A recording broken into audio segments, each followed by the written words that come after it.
Welcome everybody to the Magic Beans podcast. We are back again for episode number 75.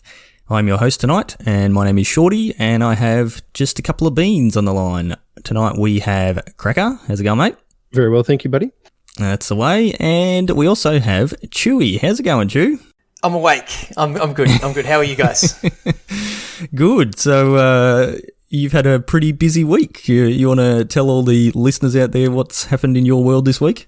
Yeah. So we had the very happy and safe arrival of Lola May Bowman. Joined us at 4 o'clock. Was it Tuesday morning? Wednesday morning. Gosh, yeah. What day is it? One of those days. Yeah. So yeah, pretty exciting. Baby number 3 for us. So just like you guys, I've joined the ranks of now you'll know what it's like. of being outnumbered. But yeah, all going well. My wife's phenomenal. She's a legend, and we were home really quickly, and she's bounced back really well. Baby's doing well. Everyone's getting a little bit of sleep every now and then. So yeah, welcome little Lola. Already got us signed up to the family. Yeah, already got us signed up to the Strixhaven League. So yeah, it's good. Yeah. She'll probably beat us all anyway. Yeah, no doubt. So what was it from the unset? Was it a half power, half toughness little girl or something? Yeah. Mm-hmm. Yep. That's the one. Yeah, there you go. Yeah, nice. I've got one IRL now. So, there you go. Very good. And massive congratulations from not just us here on the cast, but I'm sure all the listeners out there would be wishing you a congratulations as well. So awesome news. And I'm sure we'll be seeing this little baby probably in the next couple of days. So should be good fun. Yeah. Hopefully it's quiet. Yeah, she's pretty quiet. And, you just forget how small they are, Yeah, anyway. Tiny. Yeah.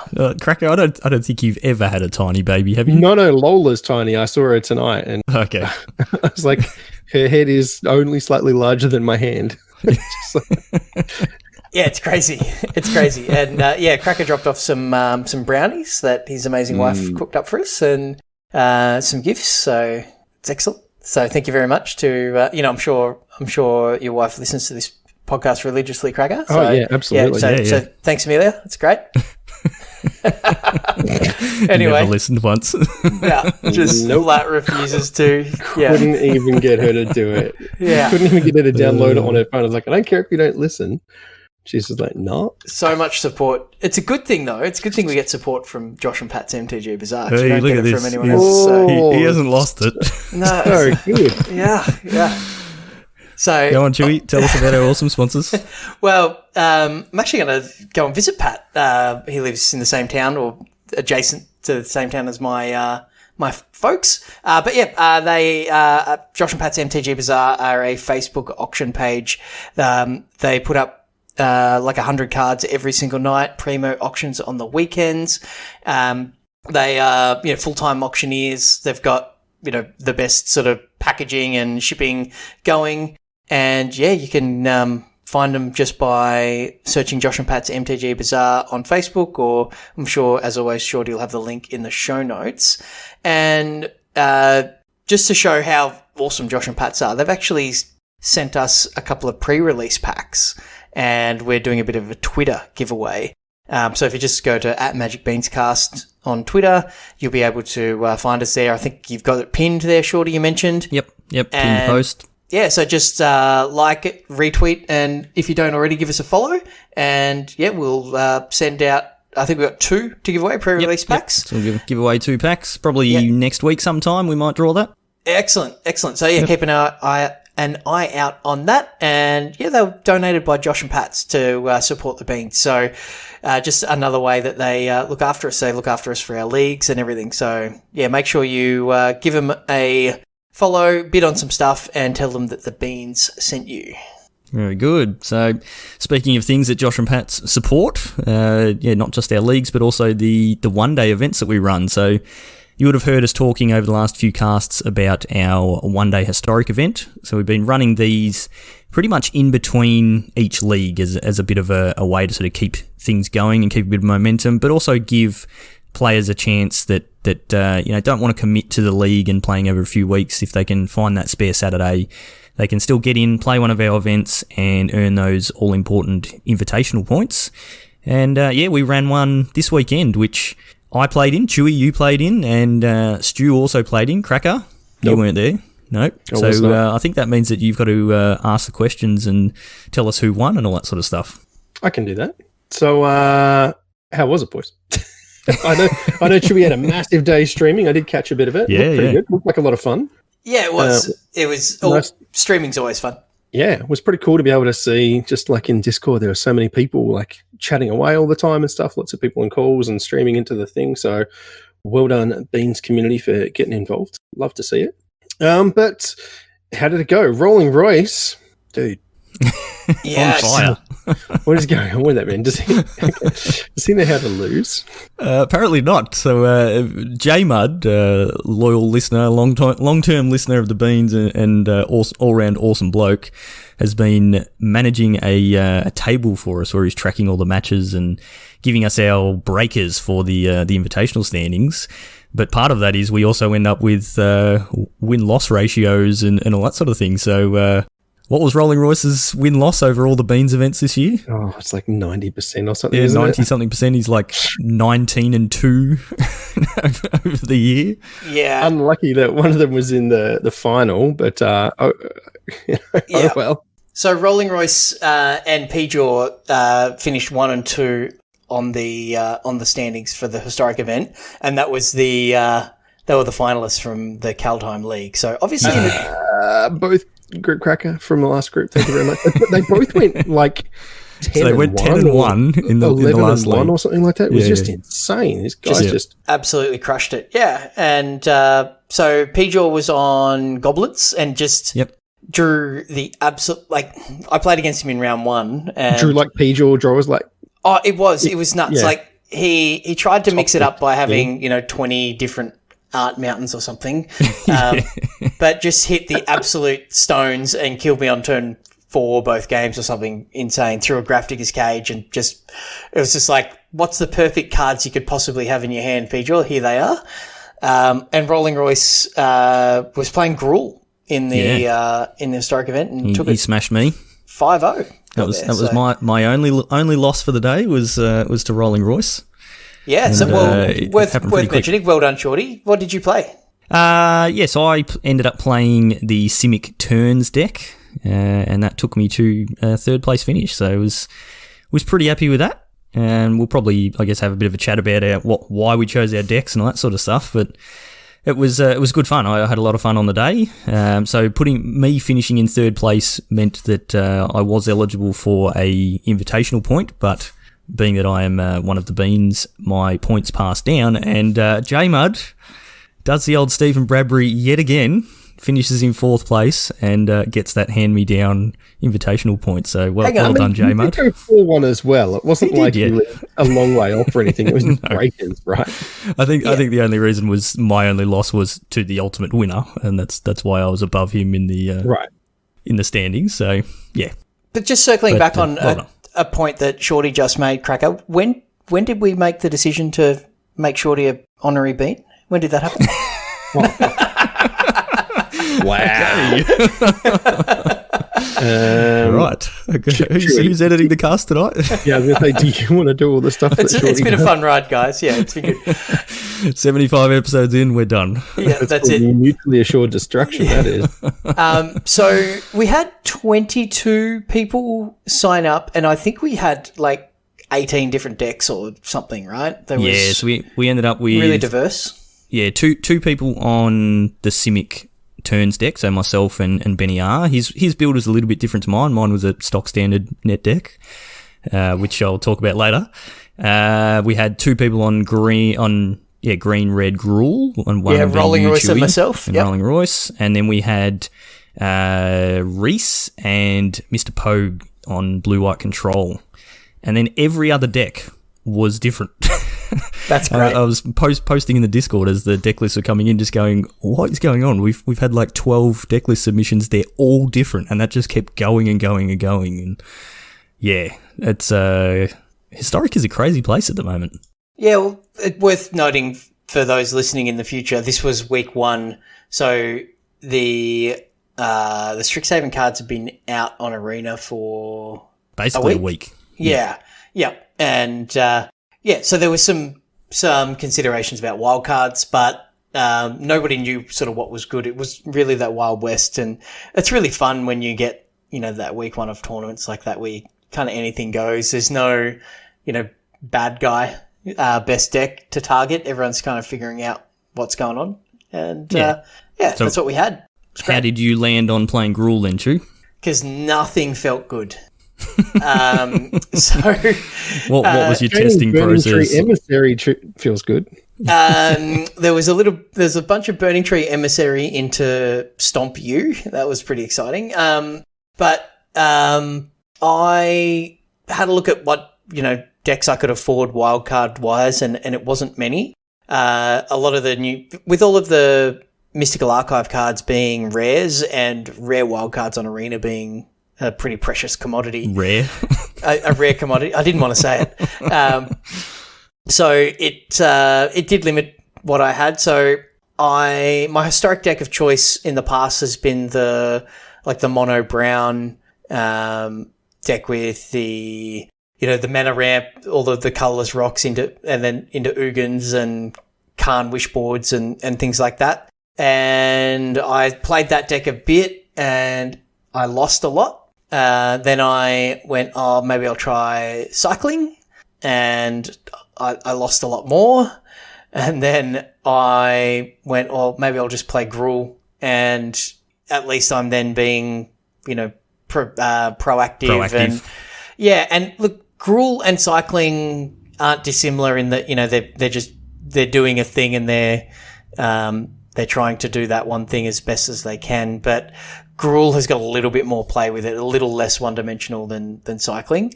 So that's why I went there. I wasn't happy with my deck choice. I wasn't excited by it, really. I was excited to play Historic, but yeah, basically my testing was which deck am I losing with the least, rather than which one am I winning with the most. And that's how I ended up. And, my finish was decidedly in the middle, with, I got the bye after we had a drop. So I ended up on, you literally came in the middle. You're 2, and 1. Yeah. And you came 11th out of 22. At 22, exactly. So smack bang in the middle. So it was, So, and that pretty much, reflects where I was at with the deck. I didn't have the wild cards to buy, any Mystical Archive cards. Basically, I couldn't get Brainstorms. I couldn't get Time Warps or whatever was going on. So yeah, I built my deck out of what I had. So yeah, that's where we're at. I remember, I think it was Benny R posted in the Discord and said, okay, has anyone got any tips or a 3-step plan for how to choose a deck? And it was basically, my response was like, look at all the decks that you think you might want to play, figure out how many wild cards you've got, and then just play the deck that you can afford. And that was it. That was literally where I was at. And and sometimes Embercleave got there.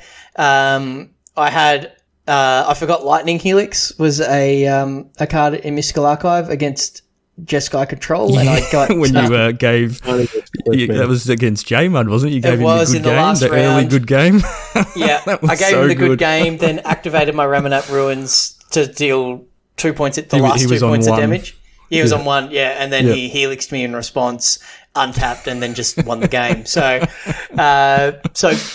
be careful with the premature good games, people. Public Honestly, service announcement. I would have given him an envy point just for that. So good. So what about you, Shorty? How did you land on your?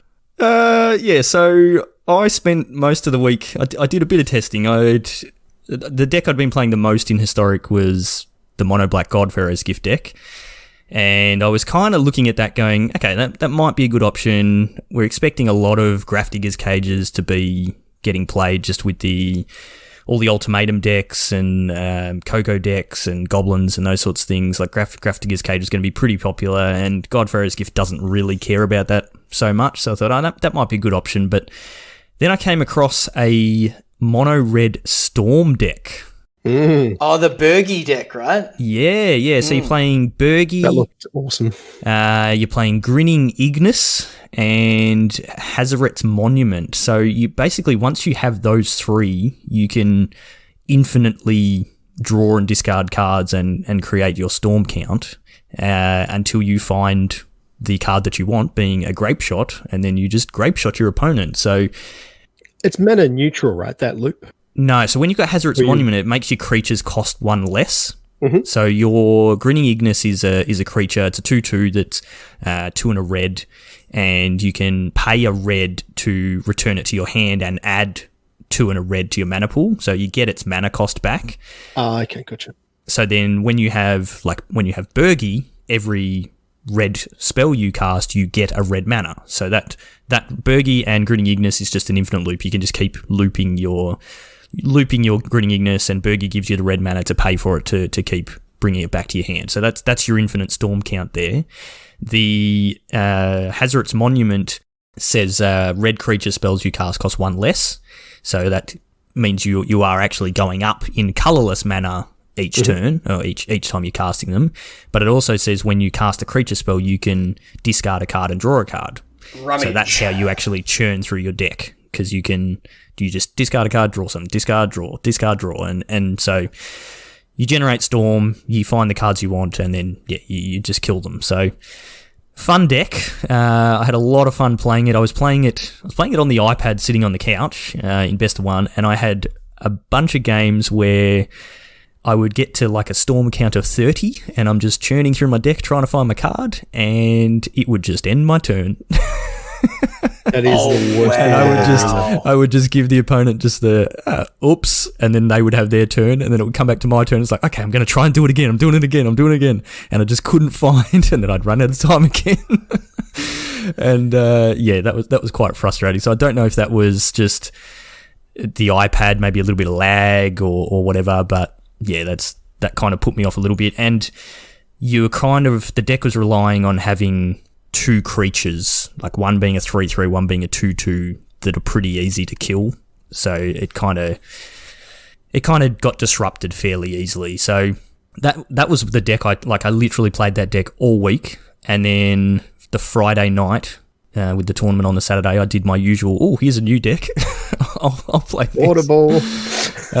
Saw a tweet on Twitter. Someone had posted a Simic Taking Turns deck, and I have been known to play some Taking Turns in the past. Yeah, if it's not mono red, it's generally some kind of time walk. That's if there was some pigeonholes we had to put you in that. So I loaded up the list into Arena and went, actually only need to spend like 7 or 8 wild cards to get this. And I had them, so I went, all right, I'm going to give this a go. So I played 3 best of 1 games with the deck, and I went 2-1 and went, yep, that's it, lock it in. Sometimes you just know, right? It just felt good. It just felt fun, and it felt better than the Storm deck, and I knew I was going to have a fun time playing it.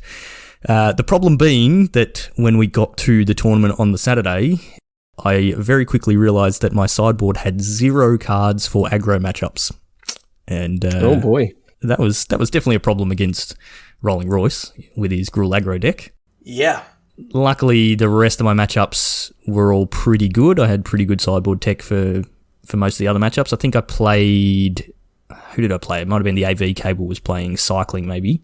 And I think I just got a little bit lucky and managed to get that win. But yeah, deck was fun. It was a lot of fun. I think the AV Cable was playing the Gearhulk deck. Yeah, that's right. Yeah, Jeskai Ultimatum. Yep. Yeah. But the deck was cool. It was awesome to play with Brainstorms and Fable Passages to get that sort of stuff going. I definitely know I stuffed up a Brainstorm against Reese. I had the deck uses God Eternal Kefnet, the blue one. Mm-hmm.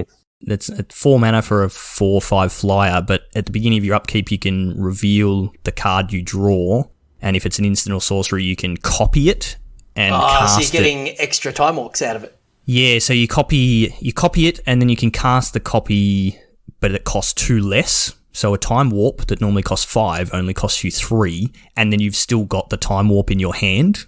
So then, brainstorm you it get back on top. yeah. So and I stuffed that up a couple that's of just times a lot, where right? That's so deep. No, because you don't get the brainstorm back. Oh, No, yeah. yeah. But you can definitely set up, guarantee like- yourself 3 turns.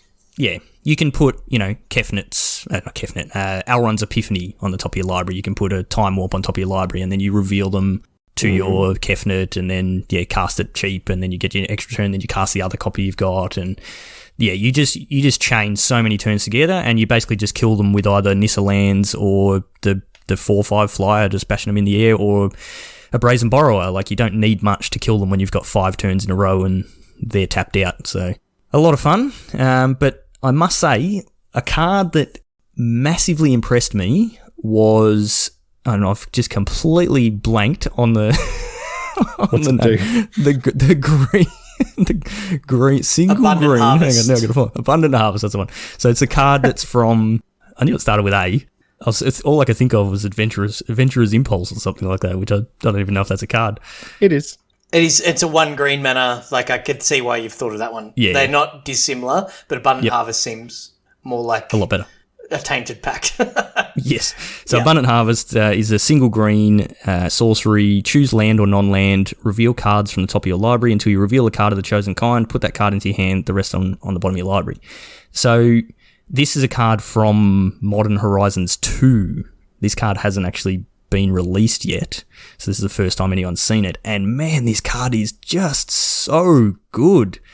You keep a hand that's got 2 lands and some stuff and an Abundant Harvest, and it's like, yep, snap keep, because it means I can get my 3rd land, no worries. Or you keep the opposite hand where you've got 4 or 5 lands and Abundant Harvest, and it's like, yep, perfect. I can cast my Abundant Harvest on turn 1 and get a Growth Spiral or an Explore or something like that. It just always gets you what you need at any point. And then later on in the game, you go, okay, well, I've got like 12 lands in play. I don't need land. Well, I just drew an Abundant Harvest. Cool. Well, I can cast this for 1, and I know I'm getting a spell off of this card. And yeah, just so good. Really, really impressive, that card. And definitely going to be seeing some Modern play when it's legal in Modern. Yeah, it sounds like Well, Tron players are licking their lips there. I, for one, am shocked that green got a good cantrip. This is unheard of. Yeah, like half the time it was just better than Brainstorm. Like, Brainstorm's obviously good, but it's only good in certain circumstances, and I've It requires barely more played. work. Yeah, I've barely played with Brainstorm, so I definitely had those few times where it's like, oh yeah, I'll just fire off my Brainstorm now, and then it's like, oh, hang on, I'm just like putting 2 cards back on top. I haven't actually gotten anywhere. I'm going to draw one of them, Bit and of then I'm going to finesse draw to the next one Brainstorm. next turn. Yeah, so whereas Abundant Harvest, it was like I'm always getting a spell if I need a spell, or a land if I need a land. So yeah, very, very cool card. I mean, Once Upon a Time was similar, right? Yeah, well, that's what Well, it you felt could- like. You It could felt choose like Once Upon a land or Time. creature. Yeah, because it's like, I remember playing with Once Upon a Time in Standard, and you kept those like one land. You could keep no landers. Yeah, and either you had a goose or you didn't, and you would go, okay, well, I'm going to Once Upon a Time. Oh, yep, there's my goose. Cool, play my land. There's my turn 1 goose. There's my turn 2 Oko. I'm all good. Or vice versa. It's like, I've got my goose, but I don't have a land. Oh, Once Upon a Time. Hey, there's my land. Cool, land, goose, Oko. Sweet, Yeah, it was off we go. So I think it I felt think like this, that.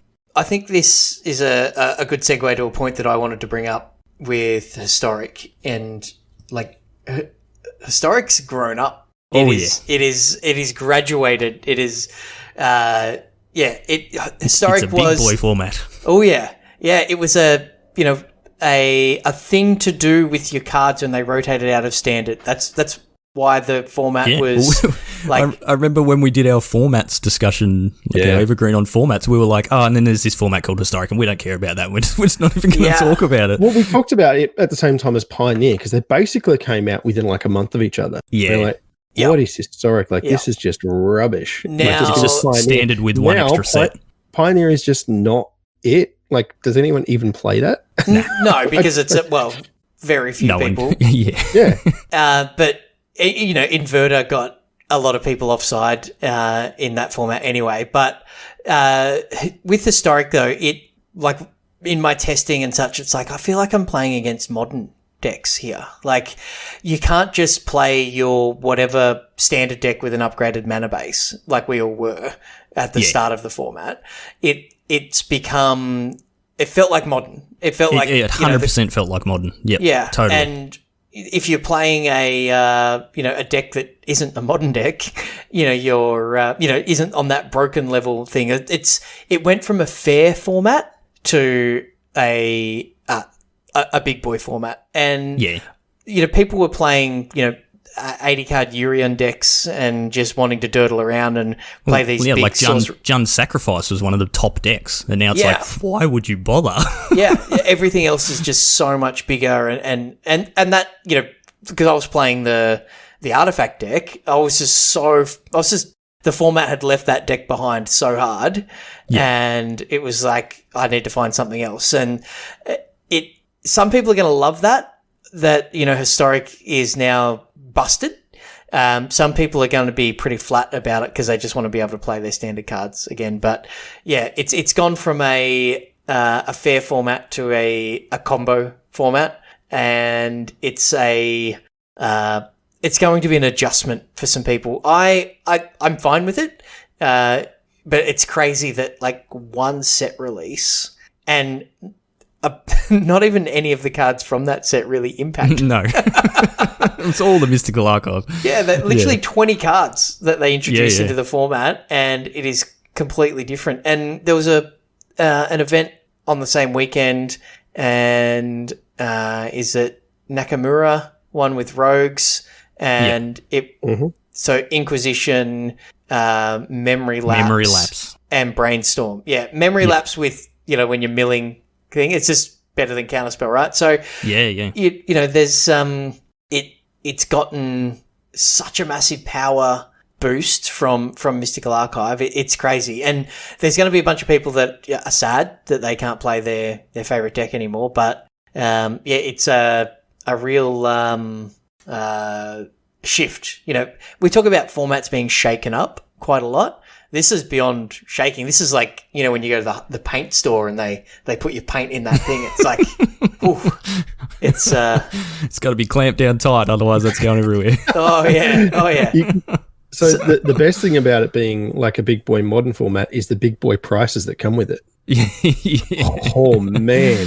Yeah. Talk about that Nakamura Rogues deck. I was like, oh sweet, I play Rogues in Standard. Let me say, nope, not even close to having all of the cards I need for that. Yeah, so everything is rare. We mentioned that before that in our 3-step program for deciding on your deck, figure out what you can actually afford, and that was 100% true for this set, because all of the good cards that came in the Mystical Archive were rares or mythics. So basically, the only cards in the Mystical Archive that were uncommons were cards that were already legal in Standard. So dumb. So everything else was rare. So cards like Brainstorm and Faithless Looting that are commons were rares, and that is a huge issue on Arena. It's already taxing enough trying to get the cards you need for your standard deck, and then when you've got to drop 4 rare wild cards on 4 Faithless Looting, and then 4 more on your Brainstorms, and 4 more on your Abundant Harvest, and then you've got other lands you've got to get, and it's a lot. So, well, I'll be honest, because I never found a deck, I didn't have a deck that I was happy with. I've not played a single game of Historic since that event. I'm off the format altogether. It's like there's nothing that I'm interested in investing all of those wild cards in. I'd rather just play Standard. Standard's pretty good, so I'll just do that. So yeah, it's fair enough, and we do have Standard events coming up, so that's fair enough. But yeah, I think it's going to be one of those formats that effectively it becomes like Modern is in paper, where if you want to play Modern, you have to be prepared to drop a few $100 on a deck. And you've got to know the degeneracy that you're getting yourself into as well. Man, I can't just buy the cards I want. Yeah, I mean, I haven't drafted Strixhaven at all. I would have liked to, but I just haven't been drafting. I haven't drafted the last few sets. I had maybe like half a dozen rare and half a dozen mythic wildcards sort of banked up, and I bought the 45 pack thing just with gems, because I put some money in for gems a while ago. So I bought 45 packs, and then I got the free ones that you get and a few other random bits and pieces. So I've probably opened like 55, 60 packs or something like that of Strixhaven. And that got me enough cards. Like I got a little bit lucky. I cracked a couple of Faithless Lootings and like one Abundant Harvest, something like that. But it got me enough wild cards that I could definitely build at least one of the top decks in Historic. And then depending on if I wanted to, compromise a little bit on mana bases, that sort of stuff, I could potentially build 2. But the problem is I now don't have any wild cards for my standard deck. So that is a problem. But if you were to drop $150 into Arena, you would be able to build whatever you wanted. And most. When you think that's about not true. Hang on. You're not going to be able to build every. You're not going to be able to build every deck. But you can go, okay, I like these 2 decks. I can build those. And that's a lot cheaper than building a modern deck, right? Yes. Yeah. Oh, but definitely. it should be because you can't do anything else with the cards. No, but I get it. But it's just so Strixhaven is like statistically the most expensive set to get all the cards in, right? Like because you've got admittedly more, which is great. Like there's heaps of additional rares and mythics that you can collect. But if you want to collect them, then it's a lot to be able to try and get them. And so because you've got so many other hits, you're less likely to open the cards you want as well. So it's kind of weird. Yeah, it is weird. And we've spoken about this like off cast before, that Arena's economy is what it is. Like there's nothing you can do about it. But yeah, and I think you were going to mention before, like Saffron Olive, Seth from MTG Goldfish, like he said on their podcast a couple of weeks ago that he put in like $350 and he still doesn't have a full set of everything from the Mystical Archive. But that's him trying to get play sets of every single card. Sure. And if you wanted to do that in paper, you would have to do the same thing. You would have to drop a few $100 to get a full set of like a full play set of every card in paper. It's not really any different. So except for the usage of them, like if you it's very different. I agree. You can play Historic on Arena or maybe Brawl if people play that, but I've still never played a game of that. No. But with the Mystical Archive, it's a format that's not real, and in 6 months' time, we'll all be going, Historic Brawl, I'm not saying it's not real. I've just never built a deck and never played it. Nor have I. But you get more use out of physical Magic cards than you do digital ones. And you can always sell them, and all that, and that's always been the argument between like the Magic Online economy and the Arena economy and all that sort of stuff. So.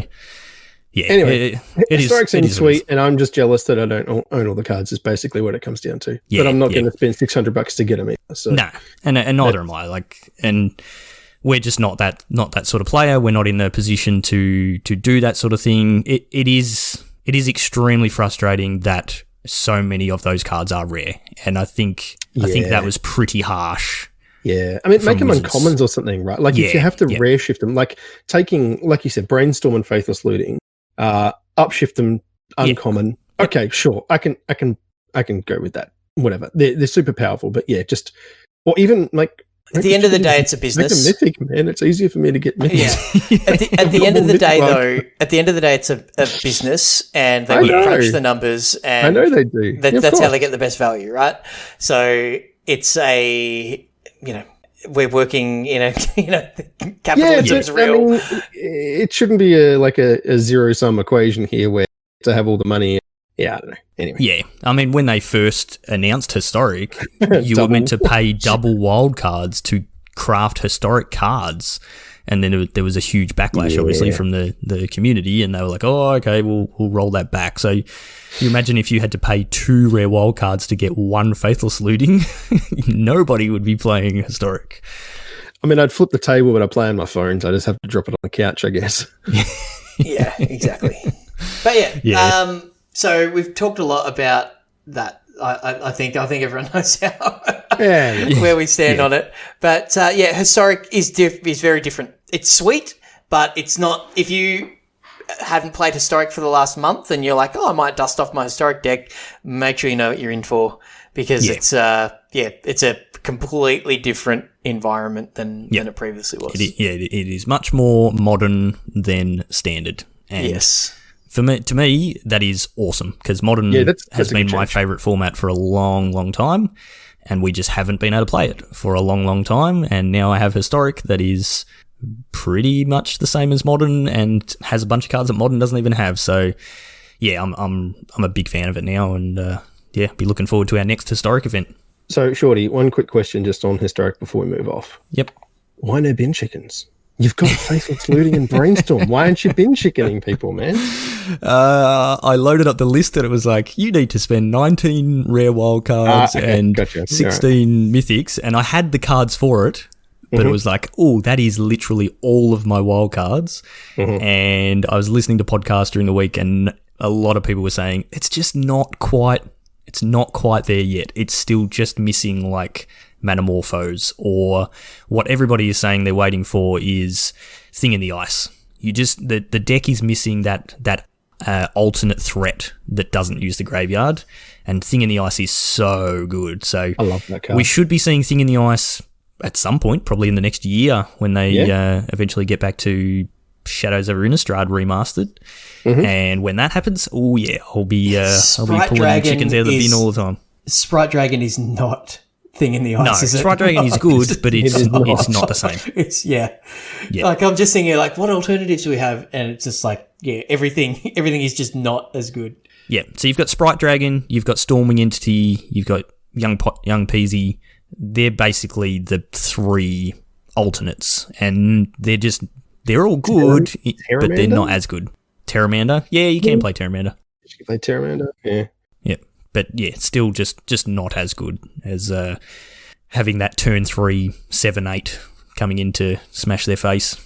7/8, flip your opponent's board back into their hand. 7/8 one-sided evacuation. Yeah. At instant speed. Oh. Anyway, this is not a Thing in the Ice podcast, isn't it? No, but it should be. This is almost an entire podcast talking about historic. So, a few other things on the docket before we wrap up. Couple of things. Basically, events that we want to talk about for the rest of the cast. So, I might talk about this first one, seeing as you guys didn't even know about it. But Game on Oz. Nobody did.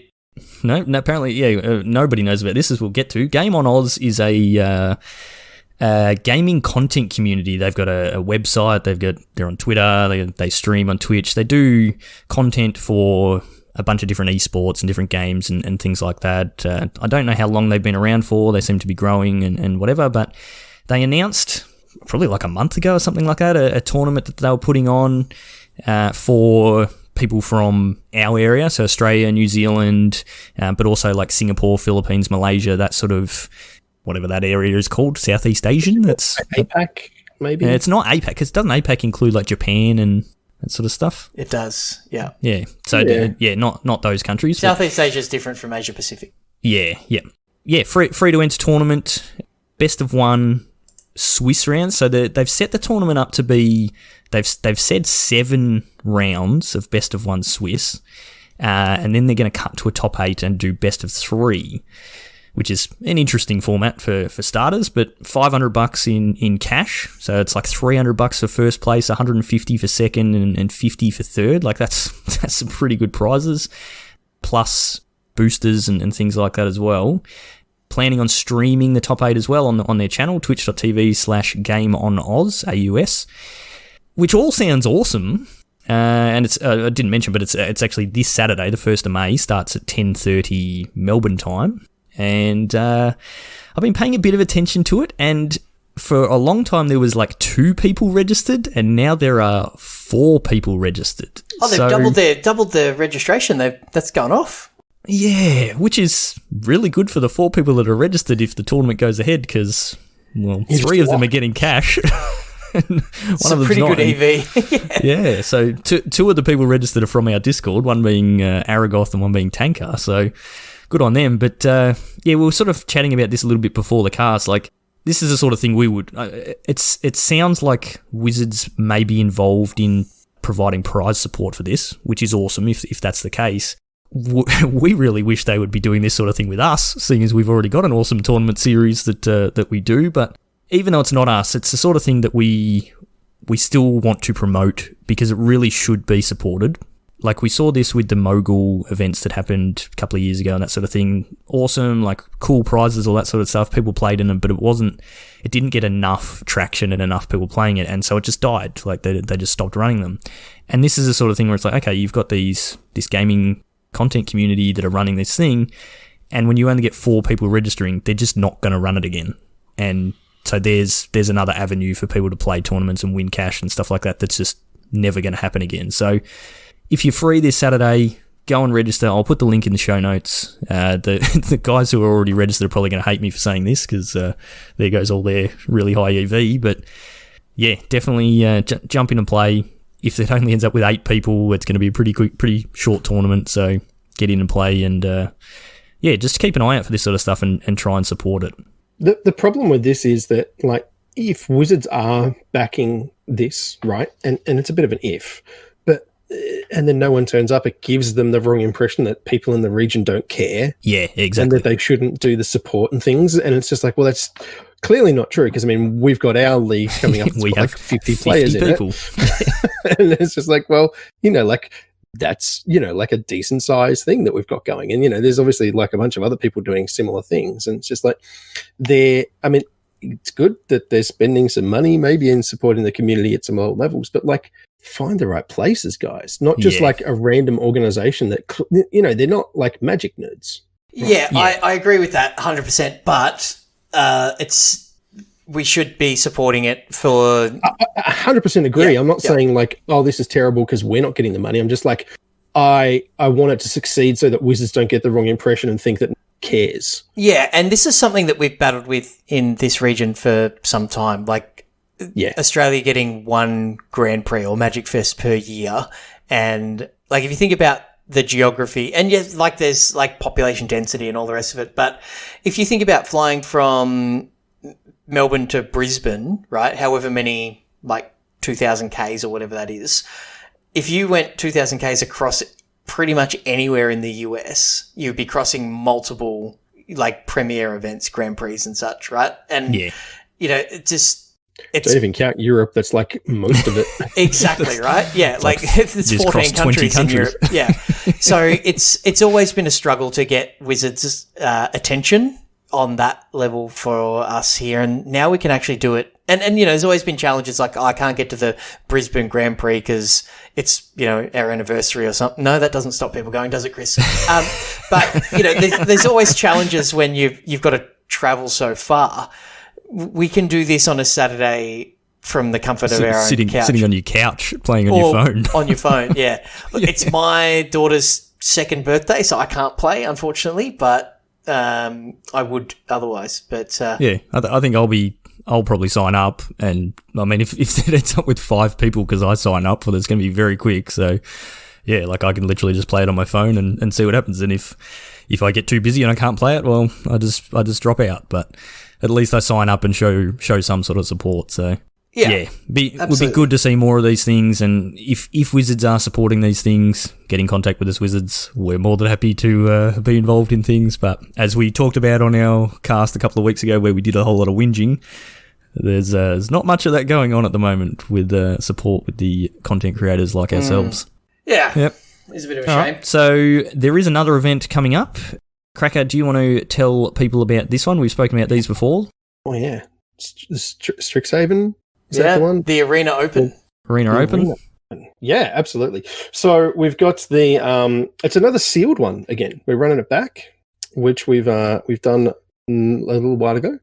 And yeah, so I think they did it with Kaltime with the last set. They did. Yeah, I'm pretty sure the last Arena Open was a sealed one. Yeah. So day 1, best of 1, which is interesting. Best of 1 sealed.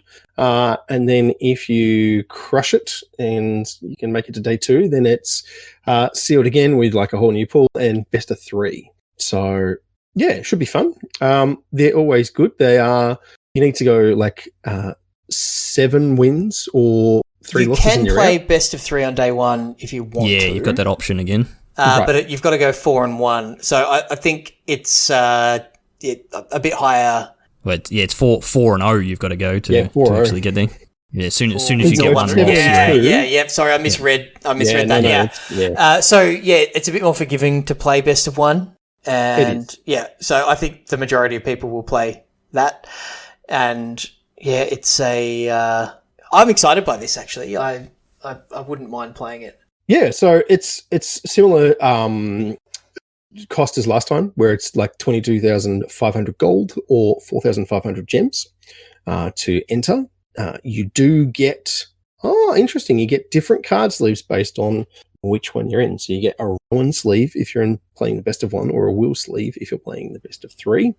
And then if you qualify, depending on how well you do, you get a bunch of gems. So if you get 0 to 2 wins, you get nothing, all the way up to like 2,000 gems and a qualification for day 2. And then if you win on day 2, they're not doing cash anymore. No, they are. $2,000. I've got to scroll down now. Sorry, I was like, wait, best of 3. Yes, so you get up to $2,000 if you win 7 wins. 6 wins, $1,000. 7 wins, $2,000. Which is pretty solid. Yeah, look, even if you make day 2 and you get a win, you get 2,000 gems. So you don't on top of the gems you got the day before. You don't quite get your entry back. No. Yeah, I think you do because you get 7 wins, you get 2,000 gems. Yep. For best of 1, and entry is 4,500. It's 4,500. Yeah. So, but I mean, then you've opened 12 packs. Yeah. Of magic cards. So you've paid 500 gems for 12 packs. So yeah, that's and not had bad. two days of entertainment. Don't Yeah, absolutely. There's value in that as well. From what a lot of people say, the EV on your best of 3 day 1 is heaps better. Like you only need to get 1 win to get 1,000 gems, so you getting your money back a lot quicker. Whereas best of 1, you need to get 5 wins to get 1,200 gems. So if you're a competent limited player, a sealed player, that sort of thing, you've done a bit of this format, then best of 3 is probably where you want to be at. If you're a scrub like me, best of 1, which is what I display anyway, is probably where you want to be because it is that little bit more forgiving. But we've seen these events before. I'm gonna rebut that with, if you're a competent limited player and you played a bunch of it, then play best of 1 and just beat up on the scrubs like Shorty in the best of 1 queue. Yeah, that's probably a good point. But I think if your goal is to qualify for day 2, I think you're much more likely to do it in best of 1 anyway. So here we go. I am going on record. I'm recommending if you're playing in this event to play best of 1. So to play fake magic. Yeah, but it's limited, so it's okay. Because I'm actually a big fan of, and this is something we really should start doing with our cubes and things like that. I'm a big fan of playing best of 1 in limited and just playing more rounds. Like, how much do you sideboard in limited in reality? Like, I know when we cube, I might bring like 1 card in, maybe 2, but a lot of the time that's pretty rare. I would much rather play against 5 opponents than play as long as we expand the number of rounds, because variance happens, manuscript happens. So play more rounds. We just get to draft cube again, man. So I'm okay with that. The problem is that like setting cube up again after you've drafted it takes as long as like drafting and playing. Yeah, totally worth it though. Look, next time we draft my cube, Shorty, I'm happy to give that a go. Sweet, sounds good. Yeah. Lock it in. I mean, you build best of 1 decks in cube anyway, so it's fine. That's right. So, It's mono-red all the way. Yeah, that's it. Right, so when's that? 8th of May. Yeah, so next weekend, it's that weird timing thing again. Like day 1, you've got quite a bit of time to play. I think it starts like Saturday evening, and you can basically play all through Saturday night and for most of Sunday. But then day 2 is like, you have to get up super early. There's a time you have to check in, 2-hour window you have to check in, and then play all your matches in the very early hours of Monday morning. So it's a little bit painful in that regard, but a chance to win some money. And these events seem to be really popular. And if you're into Strixhaven Sealed, then give it a go. I have played a little bit of Strixhaven Sealed, and it's pretty gas actually. I've heard a lot of good things about the limited format. So. Yeah, definitely need to get onto the drafts. But speaking of Strixhaven, Chewy, what's the last big event that we've got to talk about?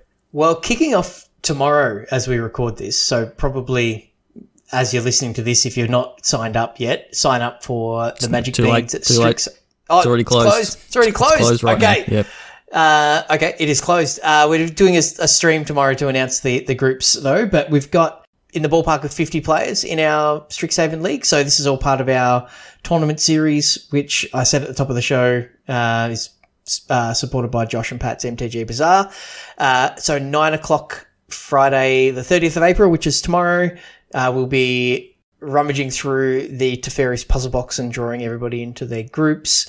We're going to give away some stuff on the stream as well, because that's what we do. And as soon as the stream's over, the league is open. So same format as we've done, as we did for the Kaldheim League. There'll be 4 groups with 12 players roughly each, round robin, and you have a month to play everybody in your group once. And then we'll move to is it 16 players? Yes, it will be. Finals. Yep. Same as the last league. Yep. And then, so it's a 16 player, like double elimination. We hit the pause button when we get to a final 8 competitors, and then we stream that and, play out for, $500 worth of cash and prizes. Yes, $500 worth of cash and prizes is good, but Envy points, bulk Envy points, and the winner gets a auto queues for the Invitational at the end of the year. So, going to be great. We'll do a similar thing that we did with the last league, where we'll stream some of the group stage matches, maybe get some guest commentators in again, and make sure we have a bit of interaction and a lot of fun doing that. And we'll be doing giveaways for people playing their matches each week. We've got I received a package from Pat not that long ago with some collector's boosters, so we'll be having a collector booster per week to give away, as well as some vouchers for Josh and Pat's MTG Bazaar. So yeah, make sure you're playing your matches each week. Yep, excellent. And yeah, it's always fun, these leagues. There's always a bit of banter. So I'm looking forward to tomorrow night to see, where Pejor and Rolling Royce fit. Man, I hope that's not my group again, seriously. Well, Stu's not here tonight, so let's just, while he's not going to hear this till sometime tomorrow. All 3 of us, we can agree and just rig this draw so that they both end up in Stu's group. Do draw the cards physically. Stu won't know. He won't know anything about it. Yeah, it'll be fine. That's fine. Perfect. Yeah, easy. Excellent. That's agreed then. Yep. Like Benny R said, he was like, I hope for a soft group, but there's too many good players now. There's no such thing anymore. Yeah, and, he's just right. It's just, how did we attract so many monsters? We're not free stuff. Yeah, that's true. They get buys against the beans. Yeah, exactly. So, hey, speak for yourselves. I am speaking from my last record. I can't remember what mine was. Around the middle again, I think. Yeah. Yep.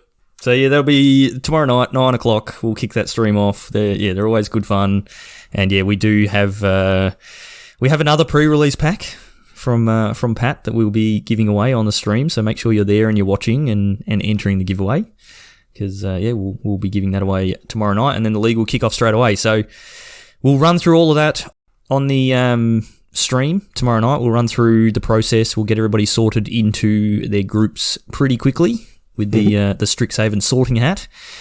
And once it's up and running, you're right to play your matches. So get into them quickly, so you don't have your group captain chasing you all the time, or me chasing them to chase you.